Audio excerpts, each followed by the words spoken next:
Assalamualaikum warahmatullahi wabarakatuh. Salam sehat anak hebat. Bertemu kembali di pembelajaran bahasa Indonesia. Bagaimana kabarnya? Tentunya baik-baik, bukan?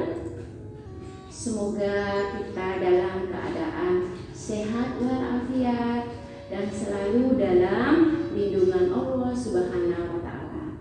Tetap semangat, kan? Baiklah, sebelum kita lanjutkan pembelajaran ini, mari kita saksikan tayangan video berikut. Perhatikan syair dan kalimatnya.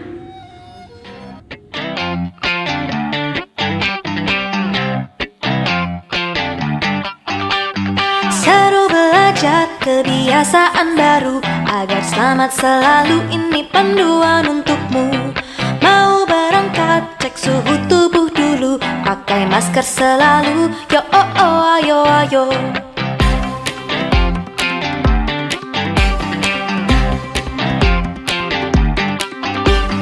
Yo oh oh oh, ayo ayo.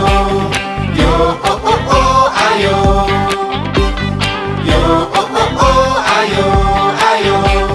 Yo oh oh oh, ayo. Saat di jalan, jaga jarak tubuhmu, jangan gandengan dulu. Yo oh oh, ayo ayo.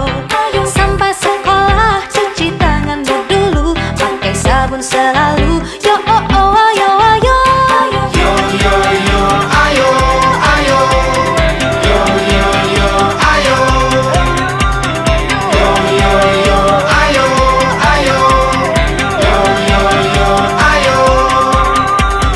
Dengan temanmu, jangan deketan dulu, pakai barang pribadimu. Yo oh oh, ayo ayo. Pulang sekolah, langsung pulang ke rumah, mampir-mampir gak usah. Yo oh oh, ayo ayo. Sampai di rumah, bersih-bersih segera, supaya kita bisa jumpa lagi di sekolah.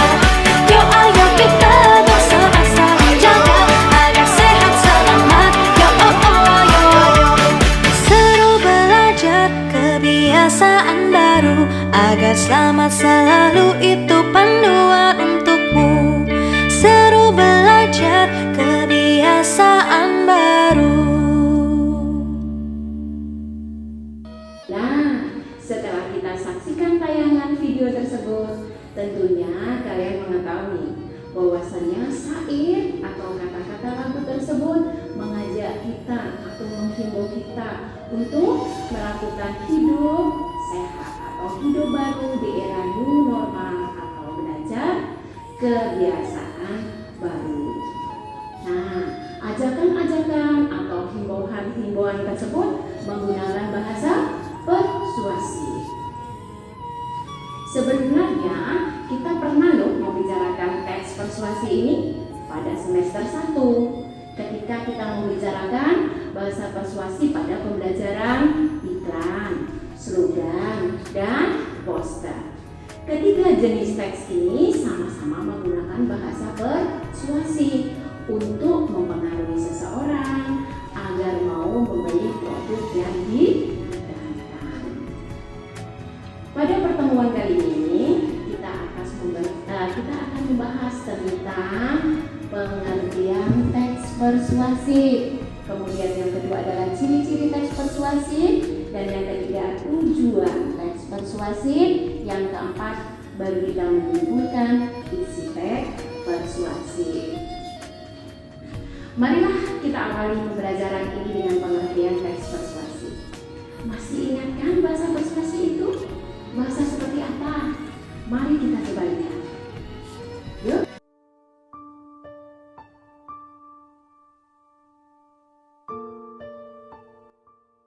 Pengertian teks persuasi.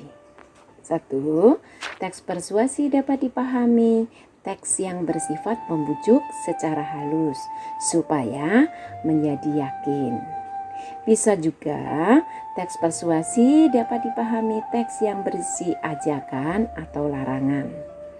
Dan teks persuasi pun bisa dipahami sebagai teks yang berisi saran kepada orang lain.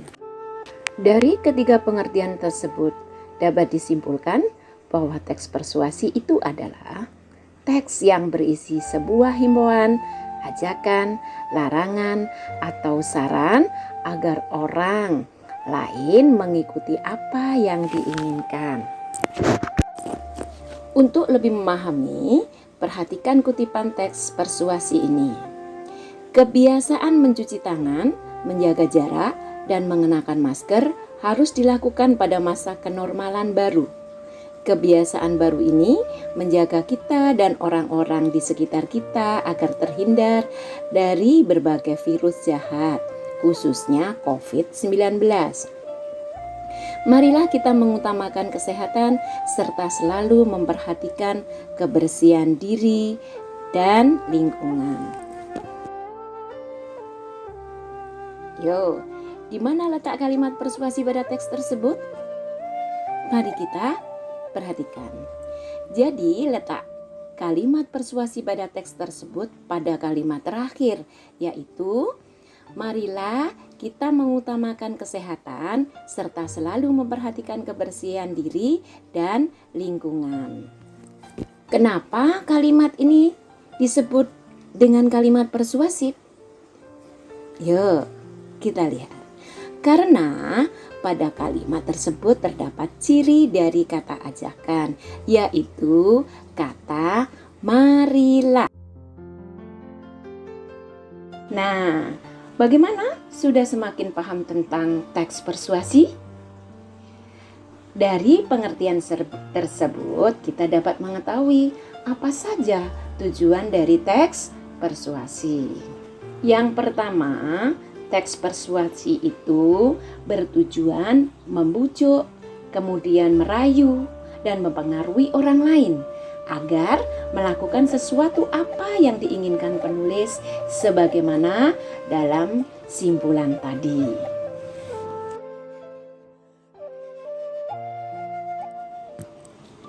Selanjutnya, mari kita pelajari ciri-ciri dari teks persuasi. Yang pertama, teks persuasi menggunakan kata-kata ajakan seperti kata ayo, kata marilah, jangan, harus, hindari, dan sebaiknya. Yang kedua, teks persuasi berisi argumentasi. Apa itu argumentasi? Nah, argumentasi itu adalah pendapat beralasan kuat yang disertai data berupa fakta, contoh, dan bukti yang penulis. Kemudian yang ketiga, bagian yang terpenting dari teks persuasi yaitu berusaha meyakinkan dan mengajak untuk melakukan sesuatu yang ditulis oleh penulis. Dan yang terakhir adalah harus menghindari konflik. Maksudnya teks persuasi itu harus menghindari konflik. Mengapa? Agar kepercayaan pembaca terhadap penulis itu tidak hilang. Yuk, bayangkan saja jika bahasa yang digunakan terlalu persuasif dan provokatif, pasti orang akan ragu dan orang tidak akan percaya terhadap penulis. Sudah paham kan maksudnya? Baiklah, kita lanjut ke bagian pembahasan terakhir, yaitu menyimpulkan isi teks persuasi. Yang dimaksud simpulan adalah rumusan akhir tentang sesuatu, misalnya teks.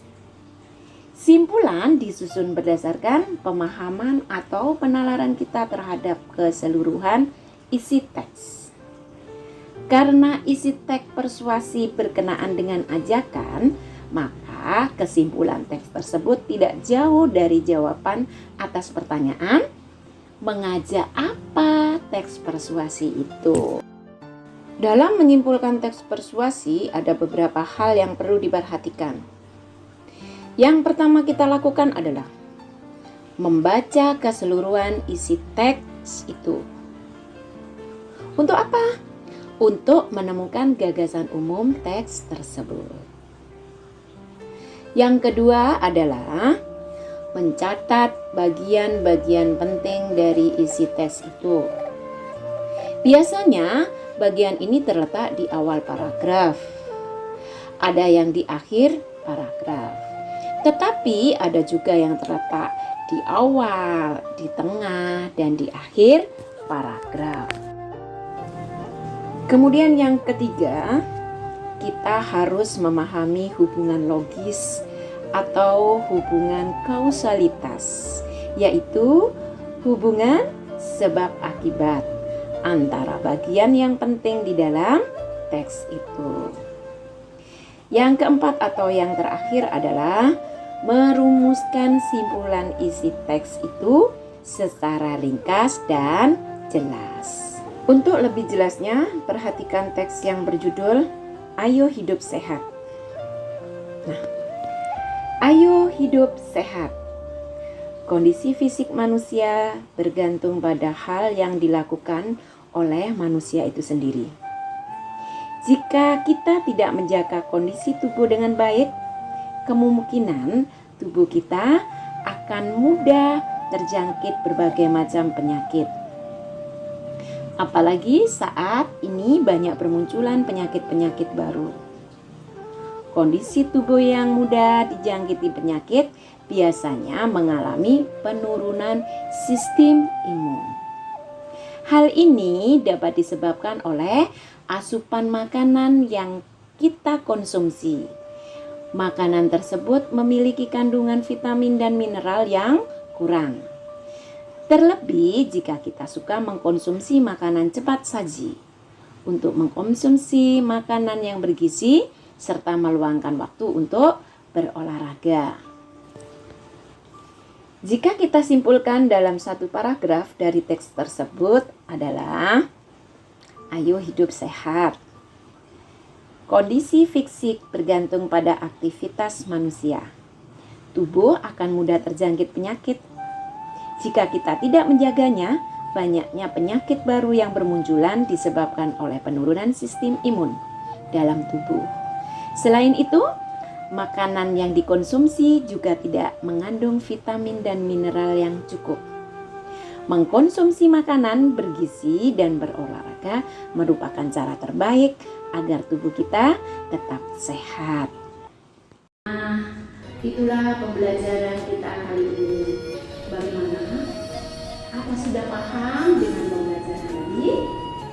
Semoga kalian memahami apa yang kita pelajari hari ini. Kalau merasa belum memahami, dapat mengulang lagi video ini atau baca pelajaran lagi di buku paket kelas 8 bab 7 tentang teks persuasi atau dari buku